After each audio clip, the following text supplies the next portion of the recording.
Estamos de volta agora com o candidato a prefeito pela rede, Eloy Casagrande, candidato a prefeito de Curitiba. Ele é graduado em desenho industrial pela PUC, Pontifícia Universidade Católica do Paraná, doutor em engenharia de recursos minerais e meio ambiente pela Universidade de Nottingham e pós-graduado em ciências sociais no Instituto Superior Técnico da UTL-IST Portugal. Boa noite, professor Eloy, podemos falar assim. Pode ser. Seja bem-vindo, candidato a prefeito. Estávamos falando rapidamente fora do ar, você já foi candidato a vereador. Então vamos iniciar aí com as suas considerações iniciais. Você falando aí um pouco de você, por favor. Seja bem-vindo. Sim, obrigado, Rafael. Como eu disse, né, nós não temos tempo de TV, então esses veículos aí são muito importantes para poder passar a mensagem, né, nessa lei equivocada do Brasil aí de legislação eleitoral. Primeiramente, agradeço o espaço, né, na primeira rádio FM de Curitiba, né, mais de 40 anos já. Eu lembro quando vocês inauguraram a Rádio Nós Curitiba. estamos, Rádio FM, mas nós estamos na TV, né? TV Transamérica, Sim, canal mas 59. Mas é a sim, primeira rádio, verdade. a primeira rádio, eu lembrei lá de 77, eu acho que foi, né?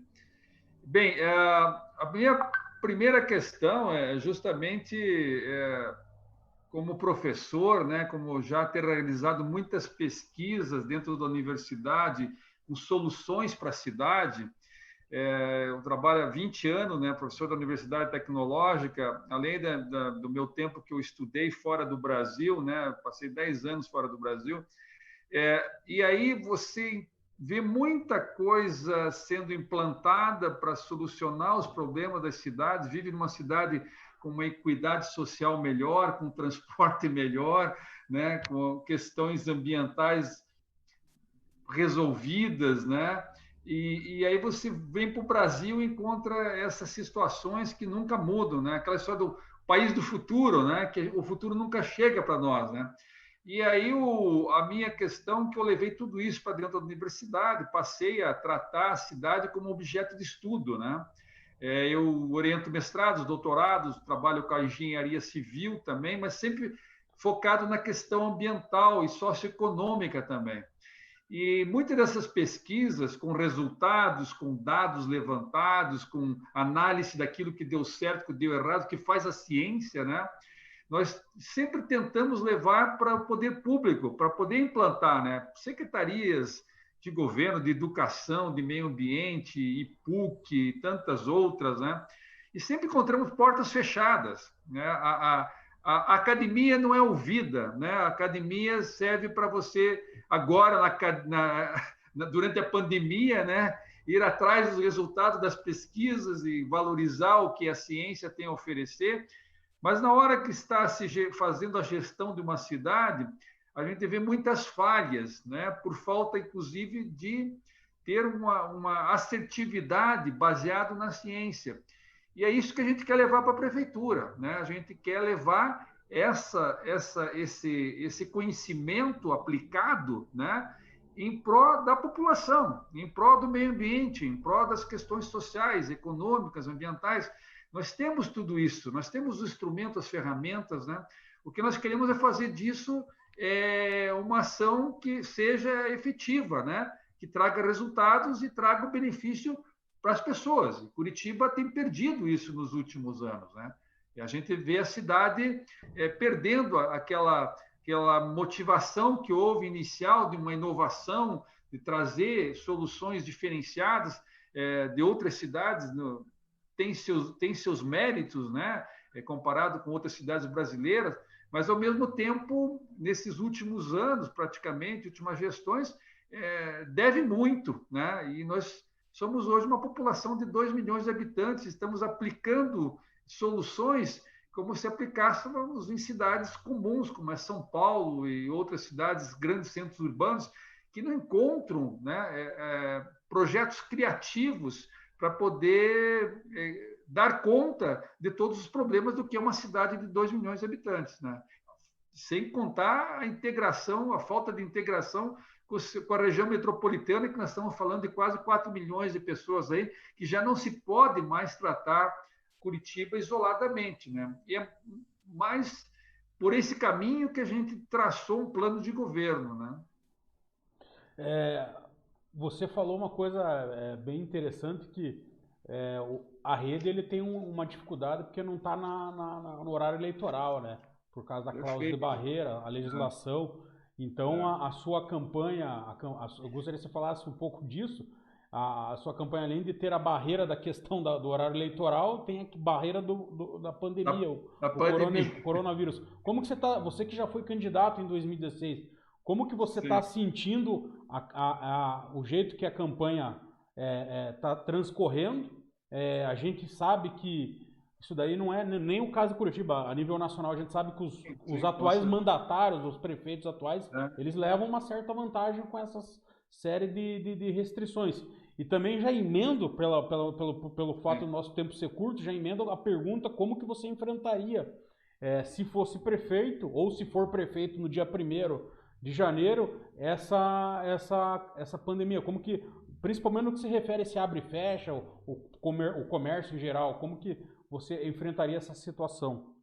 Olha, como eu te disse, Rafael, como eu venho da ciência, né, a gente enfrenta com ciência, né, com informação científica, com a orientação de especialistas. Nós tivemos 3 meses para se preparar para a pandemia. Quando estourou na Europa, né, na China, depois na Europa, a gente viu todos os erros que foram cometidos, né? Inclusive com a facilidade de informação, hoje chegava em tempo real a informação do modo como foi conduzido na Europa, principalmente na Itália, na França, nos primeiros meses, na Inglaterra, né? Depois vindo para o continente americano. E nós não olhamos para aqueles erros e não aprendemos, né? Aí aconteceu a mesma coisa. E nós não podíamos ter esse número de mortes alto, como tem em Curitiba, chegando em 1.400. Agora deu uma queda no número de mortes, mas a contaminação continua alta, e agora, inclusive, pegando pessoas mais jovens, né? Por erros de medidas políticas, desde o começo, né? Se nós tivéssemos lá no começo visto para países que estavam com certo controle e podendo ser orientado pelos especialistas, pela OMS, falando da forma como você poderia, por exemplo, testes massivos, rastreamento e isolamento, seriam 3 itens que poderiam ser aplicados já desde o início, né? Que fez o Vietnã, que fez a Nova Zelândia, outros países.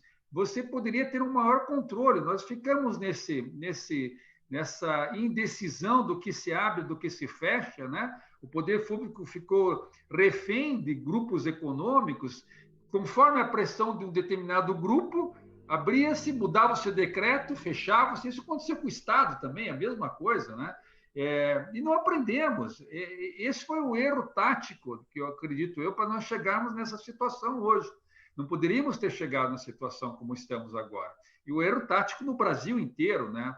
E aí houve um pouco de falta de pulso, né? Nos primeiros momentos, de talvez fazer um lockdown por alguns dias e fazer com que a população pudesse ser melhor orientada, a informação mais direta, mais precisa, mais clara, né? Tinha amigos meus que têm restaurantes, tudo não sabia. Hoje eu devo abrir. Tivemos um pequeno problema na transmissão do candidato Eloy Casagrande, ele vai tentar... Enquanto isso, o trabalhador enchendo os ônibus, né? Sem nenhum tipo de controle, por exemplo, que poderia haver nas ruas da cidadania, nos terminais de ônibus, né? Algo com um pouco mais de orientação, né? E talvez uma conversa melhor com todos os setores que não foi feito, né? Se formou um comitê de crise, esse comitê nunca se reuniu, e como sempre se determinou a política em Curitiba dentro de um gabinete, né? Da cabeça de uma pessoa, 2 pessoas, 4, 5, sei lá quantas ali que sentam em volta de uma mesa e não ouvem os especialistas. Nós nunca fomos chamados para opinar da universidade. Agora a gente foi chamado para apagar o incêndio. Tivemos que desenvolver respiradores, porque o Brasil não tinha respiradores, tivemos que fabricar álcool gel em laboratórios de química, né, câmeras de desinfecção, e tantos outros aparelhos, equipamentos aí que a universidade, mesmo fechada, deu a resposta para a sociedade. Mas nós não queremos atuar só na crise, a gente quer atuar na prevenção. né? Porque nós temos informação suficiente para isso. Então, eu chamaria os especialistas, né? E conversaria melhor, e a gente, com certeza, ia administrar de outra forma a crise toda na cidade. É, e falando do ponto de vista do comércio, do pequeno comerciante, a gente sabe que muita gente sofreu, está sofrendo ainda, né, com a pandemia. Fechou, muita gente foi à falência, estabelecimentos fecharam. O que você pode falar para esse público, em termos de a sua visão e em termos de propostas? O mesmo erro em relação ao controle todo, em relação à contaminação, né? Não houve uma mensagem clara, não houve uma conversa com os setores, né, para poder minimizar o problema e saber como você vai diferenciar o tratamento de diferentes áreas de serviço também. Você pode fazer um decreto para todas as áreas, né? Havia uma forma de se trabalhar diferente com bares, restaurantes, com lojas, com indústria, e faltou essa conversa, né? Eu teria feito de outro jeito. E, logicamente, agora a recuperação se torna muito mais difícil, porque muitos quebraram, né? Sem ajuda da prefeitura, sem nenhum tipo de... a água, a luz, a conta do banco continuou caindo para o empresário, né? Para o pequeno negócio. E qual foi a forma que houve de apoio a tudo isso? A gente não encontrou nada muito claro, né? Além da ajuda do governo confusa também, pessoas que conseguiram receber, outros que não conseguiram, uma confusão danada na Caixa Econômica por causa de documentação, burocracia, etc. Mas o poder municipal aí deveria ser muito mais ativo, presente no processo, né?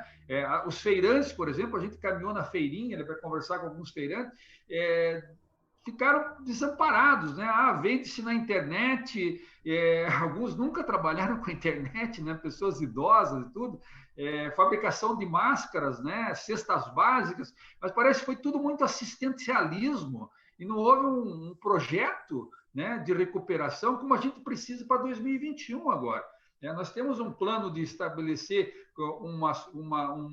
um diálogo aberto com a Associação Comercial do Paraná, Associação dos Bares e Restaurantes, né, com os sindicatos, e estabelecer quais vão ser as medidas a ser tomadas, e principalmente o pequeno e médio, né, negociante, o negócio do bairro, o pequeno comércio, o feirante de rua.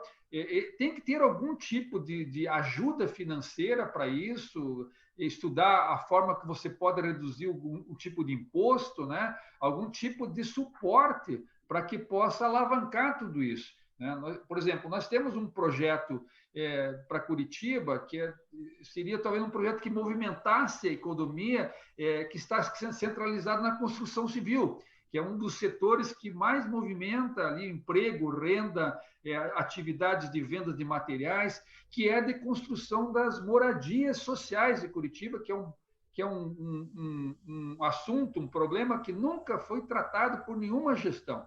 Você pode ver que Curitiba constrói toda a sua fama em cima do transporte urbano, dos parques da cidade, do urbanismo, mas as moradias sociais foram todas colocadas debaixo do tapete, o problema da moradia social. Nós estamos aí com 40 mil famílias em mais de 450 áreas ocupadas de Curitiba. São mais de 200 mil pessoas, são 10% da população. Se nós não tivermos um plano para fazer uma recuperação digna, né, para essas pessoas, e nós construímos com isso um planejamento de um desenvolvimento de uma casa, por exemplo, de que você possa fazer ela modular, mais rápida, de baixo custo, né? E através de um sistema financeiro alternativo, que não seja você entrar na fila da Coab, né? Esse é um dos grandes problemas, ficar só esperando que a Coab, a Caixa Econômica, resolva o problema dessas pessoas. Nós fomos estudar o que estava sendo implantado em outras cidades, e conversando com os especialistas também, e vimos que é uma possibilidade, por exemplo, de você colocar alguns determinados impostos em terrenos que estão abandonados, vagos, né, os vazios urbanos da cidade, o imposto progressivo, por exemplo, que acaba um pouco com essa especulação imobiliária na cidade, e parte desse imposto progressivo pode financiar parte do programa Casa para Todos, como a gente batizou nosso programa.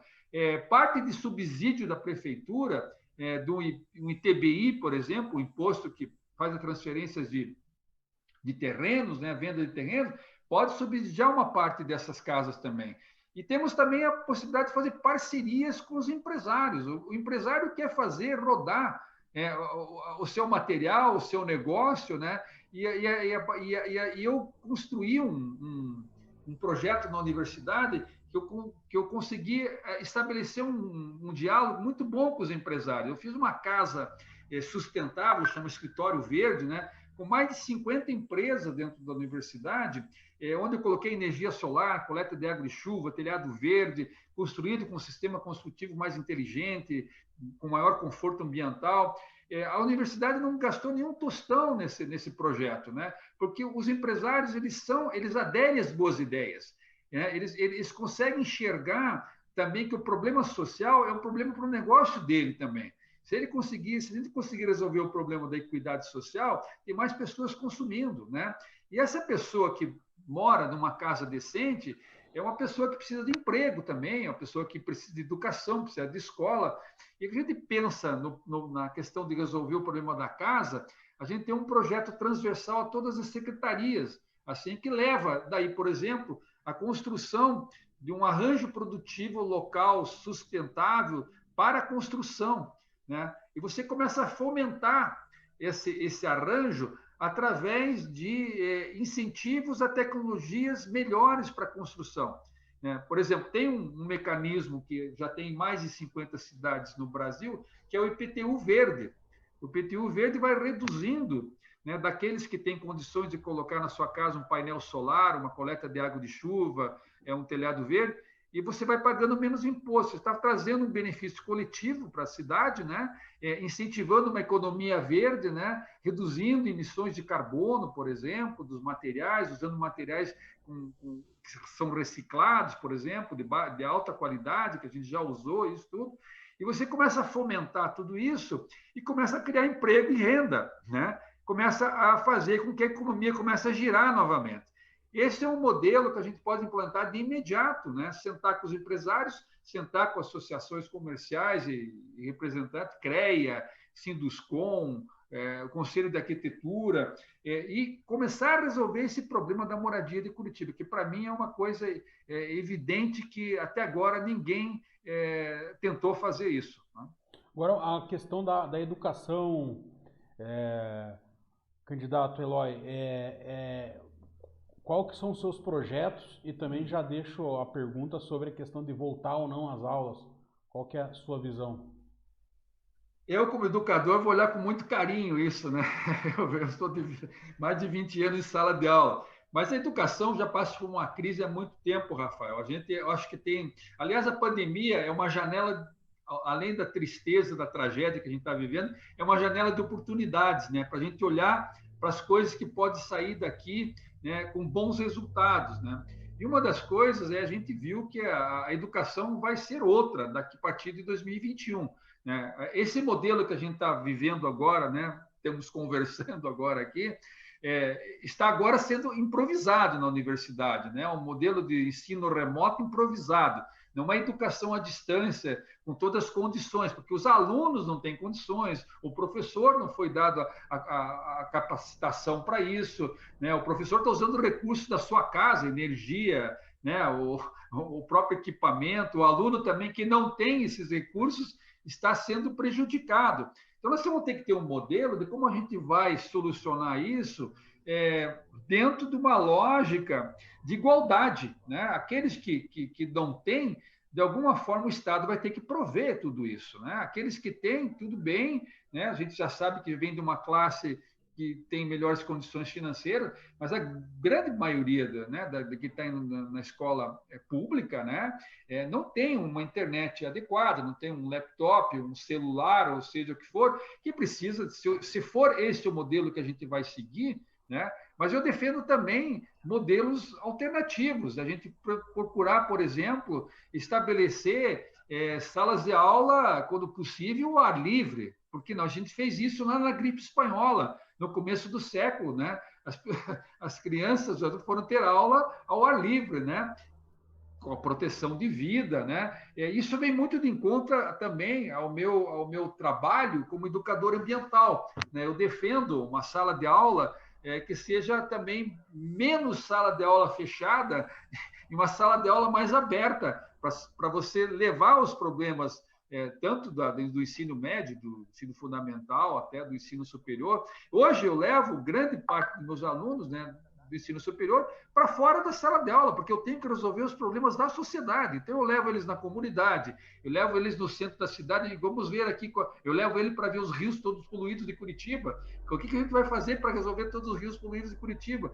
Aí entra a pesquisa, entra a ciência, entra a educação dirigida, né, para soluções que a gente precisa resolver de imediato. O Brasil não pode mais esperar. Nós esperamos muito tempo, nós estamos defasados em tecnologias, em modelo de ensino, pelo menos uns 20 anos. Né? A gente fica olhando para a Finlândia, fica olhando lá para a Suécia, não sei o quê, mas a gente tem criatividade suficiente para implantar o nosso próprio modelo, né? Dentro da nossa realidade, né? Dentro das nossas possibilidades.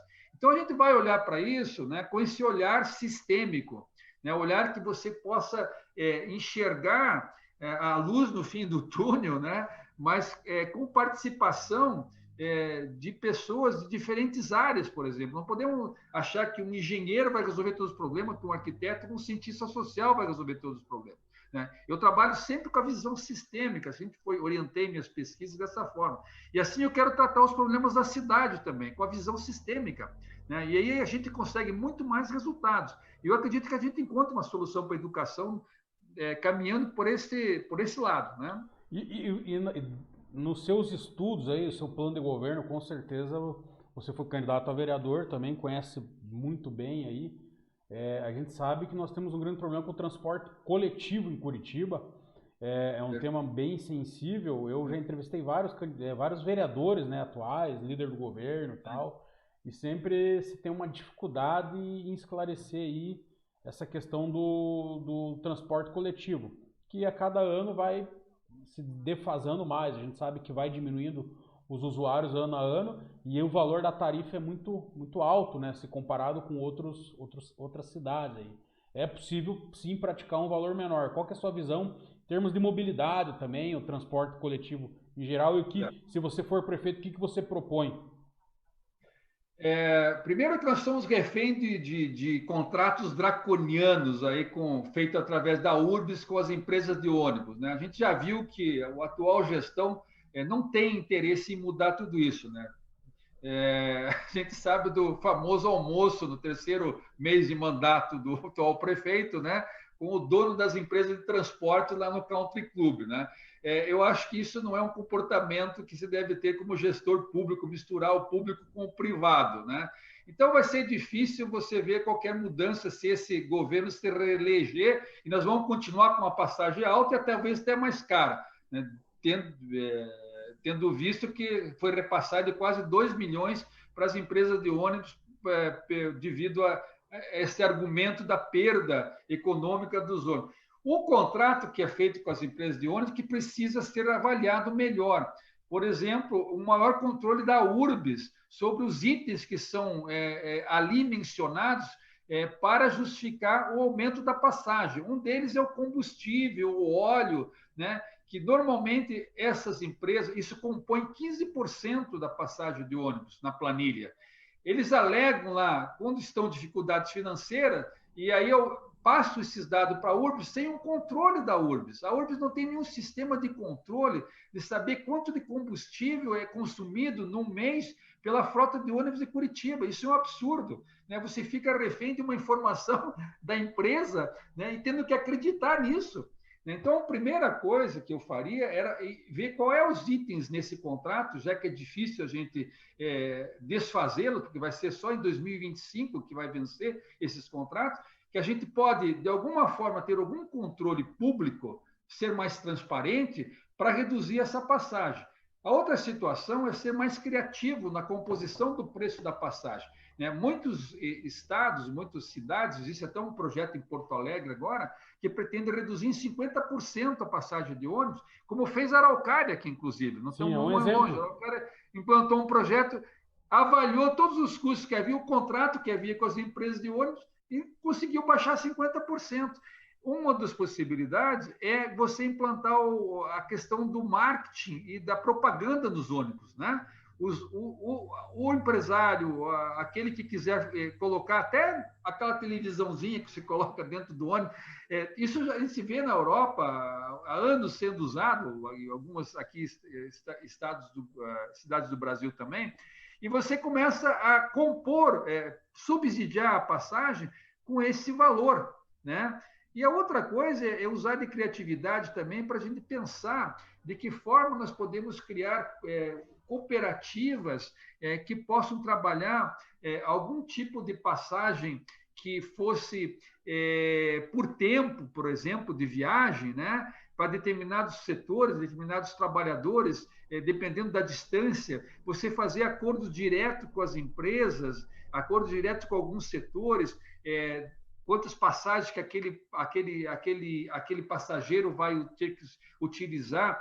Nós temos que ver o problema por um outro ângulo, né? O problema é que a gente não faz isso, não se faz isso, né? Se repete a mesma coisa. Ah, deu crise financeira, aumenta a passagem. Faltou dinheiro para as empresas, aumenta a passagem. E não se procura alternativas mais criativas para isso. Né? E tem muitos economistas, especialistas que a gente conversou, né, antes de desenvolver nosso plano de governo, que apontou outras soluções encontradas em outras cidades, e eu volto a dizer que a gente trabalha sempre com essa visão da pesquisa e da ciência. O que deu certo lá, por que não pode ser implantado aqui? Né? Quando eu falei do IPTU verde, por exemplo, né, já tem mais de 50 cidades no Brasil que tem IPTU verde, que está dando certo. Aqui não se implanta, apesar de estar no plano diretor, né? E o transporte ele pode também ser visto do ponto de vista de menos emissões, né? Menor poluição. Então, existe o modelo do VLT, o VLP, né? Usar esse sistema elétrico, aproveitando as próprias canaletas, fazer um estudo de viabilidade técnica e econômica de implantação de tudo isso, né? A linha de trem, por exemplo, a gente fez um estudo recente aí, que a linha de trem que vem de Rio Branco, Itapiruçu, com a outra cidade ali, me fugiu o nome, Almirante Tamandaré, ela é 42 quilômetros e ela passa aí por mais de 20 bairros dentro de Curitiba, né? Esses 42 quilômetros, só dessas regiões, mais de 30 mil pessoas se deslocam para dentro de Curitiba. Agora, você imagina se você fizesse uma adaptação daqueles trilhos, que não é um projeto técnico difícil, requer um investimento de alguma empresa, abre-se uma licitação, apresenta o seu projeto, faz um projeto de viabilidade técnica e econômica, e se pode usar esse transporte com um veículo elétrico, né, sem fazer barulho, porque agora o trem passa pitando em todos os bairros de Curitiba, todo ano é a mesma reclamação, todo mês é a mesma reclamação, e se reduz os acidentes, por exemplo, também, e se consegue aí fornecer um transporte menos poluente, com mais conforto, com mais rapidez. Né? A mesma coisa com a linha de trem que vem de Piraquara, Pinhais, que dessa região vem mais de 20 mil pessoas que se deslocam para Curitiba. Né? Então, nós temos que ser mais criativos, olhar para o que temos na mão e fazer disso soluções que possam trazer esse conforto para a população curitibana. Professor Eloy, nós estamos caminhando para o final, então eu deixo como pergunta final, qual é Curitiba que o Eloy Casagrande quer? Acho que deu uma travada, eu não escutei sua pergunta. Qual a Curitiba que o Eloy Casagrande quer como pergunta final? Final. A gente priorizou as pessoas. Acho que quase todos os candidatos têm muito repetido isso, né? Curitiba esqueceu-se das pessoas, né? Esqueceu que nós temos uma população carente na cidade, nós temos uma desigualdade social, nós temos uma população que precisa ser olhada na periferia, né? A chance de você criar oportunidades, emprego, renda para todas as pessoas, né? Melhorar os sistemas todos, né? De atendimento da saúde, por exemplo, de atendimento do serviço social no bairro, né? Nós temos hoje ruas de cidadania que atende 13 bairros, são mais de 200 mil pessoas, que nem a Boa Vista, por exemplo. São cidades maiores que muitas cidades do Paraná, né?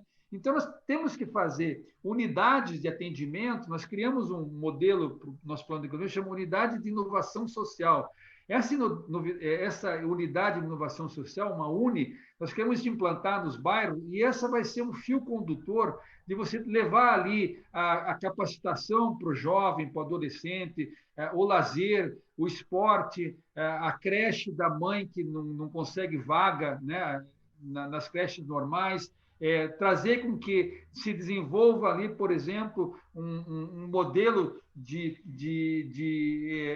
verificar no bairro quais são as suas principais necessidades. Nenhum bairro é igual ao outro, né? Cada bairro tem sua própria necessidade. A questão da violência, né? Que a gente pode melhorar muito com essa interação mais com as pessoas, fazer com que a escola funcione como uma área interativa melhor com a família, por exemplo, né? Ouvir mais as pessoas e atendê-las, né, nas suas maiores reivindicações. Hoje, se você, por exemplo, tenta conversar com o prefeito, reivindicar alguma coisa, você não consegue uma audiência lá, né? Há muitos dos grupos das cidades reclamaram que durante a pandemia não conseguiram chegar no prefeito, né? Isso não se administra uma cidade dessa forma.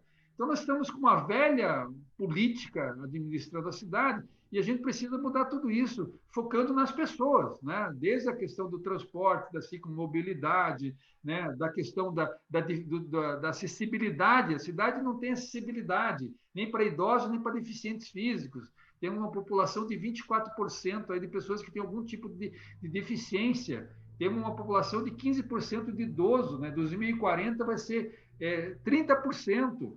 Né? Aí criamos um programa que chama Cidade Amiga do Idoso, que segue regras da Organização Mundial da Saúde. Como é que você prepara a cidade para o futuro? Você tem que cuidar das crianças, tem que cuidar dos idosos também. Né? Eu estou nesse caminho, então eu preciso ter uma cidade acessível para mim. Né?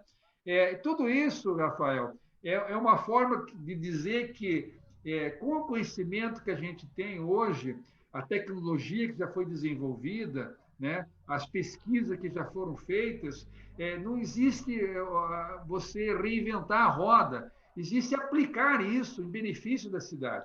Né? E é isso que a gente quer fazer. Isso a gente tem, né, feito na ciência, feito dentro da universidade, e agora a gente quer levar isso para a cidade. Legal. Eloy, eu agradeço a sua participação, eu desejo sucesso aí nas eleições de 2020. E a TV Transamérica aí está à disposição aí no que for necessário. Grande sucesso. Se quiser convidar de novo, estamos aí. Sem espaço na TV, nós contamos com você. Tá certo. Rima. Muito obrigado, então. Obrigado, Rafael. E obrigado a você que nos acompanhou até agora. Grande semana, grande sucesso. Semana que vem estaremos com mais 2 candidatos a prefeito aqui, continuando a nossa rodada de entrevistas com os candidatos a prefeito de Curitiba.